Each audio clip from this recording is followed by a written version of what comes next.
Rajam assembly నియోజకవర్గం Rajam rural మండలం దోసరి రామినాయుడు వలస గ్రామాల నుండి రాజాం అసెంబ్లీ నియోజకవర్గ ఎమ్మెల్యే అభ్యర్థి డాక్టర్ రాజేష్ ఎన్నికల ప్రచారంలో భాగంగా తెలుగుదేశం పార్టీని వీడి వైఎస్ఆర్ కాంగ్రెస్ పార్టీలో 50 కుటుంబాలు చేరాయి.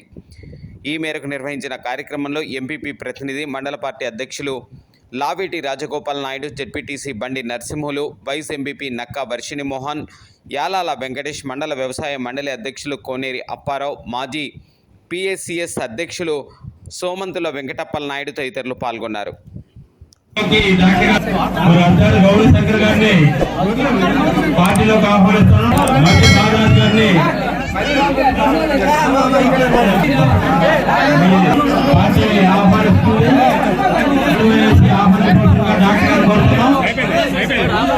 నేను ఉండి ఈరోజు ఈ స్థానానికి వచ్చాను.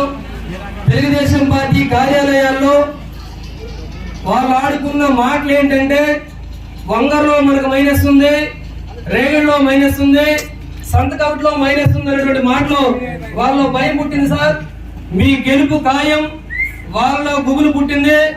అలాగే ఈ జనసందోహాన్ని చూస్తుంటే 50,000 ఓట్లు, పైచిలిక ఓట్లతో మీరు అత్యధిక మెజారిటీతో అభ్యర్థిస్తున్నాను. మీరు ఏదైతే ఈ రోజు ఓటు వేశారో ఎప్పుడు కూడాను ఈయనకెందుకు ఓటు వేశామని మీరు ఎప్పుడు కూడాను తలదించుకునేలాగా ఎప్పుడు నేను వ్యవహరించను. అలానే మన గ్రామం యొక్క, మన నియోజకవర్గ అభివృద్ధిలో నేను మనస్ఫూర్తిగా తూచా తప్పకుండా అభివృద్ధి ధ్యేయంగా నేను ముందుకు వెళ్తానని ఈ సందర్భంగా సభాముఖంగా తెలియజేసుకున్నాను. ఓటు వేయండి. అలాగే ఎమ్మెల్యేగా నాకు ఫ్యాన్ గుర్తు మీద ఓటు వేసి మీ యొక్క అమూల్యమైన ఓటును మాకు వేసి మమ్మల్ని అత్యధిక మెజారిటీతో గెలిపించమని మీ అందరికీ కూడాను మరొకసారి చేతులెత్తి నమస్కరిస్తూ ప్రార్థిస్తున్నాను.